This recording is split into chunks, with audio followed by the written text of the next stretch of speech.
Well, first of all, if the tariffs that are implemented continue as they are, and if the United States applies a blanket tariff on South Korea as well, that was paused for 90 days in theory.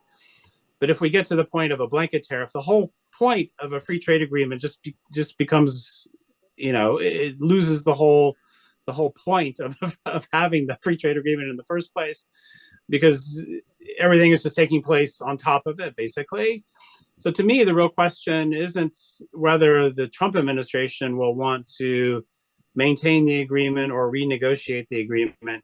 To me, the question really is how important it is for South Korea to want to maintain that agreement, and what it's willing to do to keep it in place and deal with the other issues until some point in the future when maybe we can go back to that agreement, if that makes sense to you.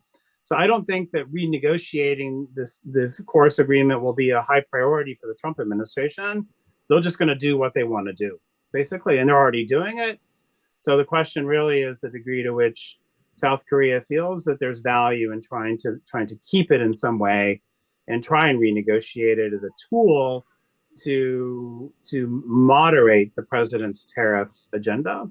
Well, I think they will go back and try and get things like tighter content rules, these rules of origin particularly for industrial products like automobiles and the rest, in order to keep out content from China, to keep out content from other countries. But I think the main different objective that the administration would have this time would be to secure some kind of flexible mechanism for raising and lowering tariffs under the agreement. And basically, I think that they would try and tie that to changes in the trade balance with Korea and the degree to which tariffs could rise. If the trade deficit with Korea was increasing, tariffs could be allowed to fall. If it was if trade was more in balance with Korea.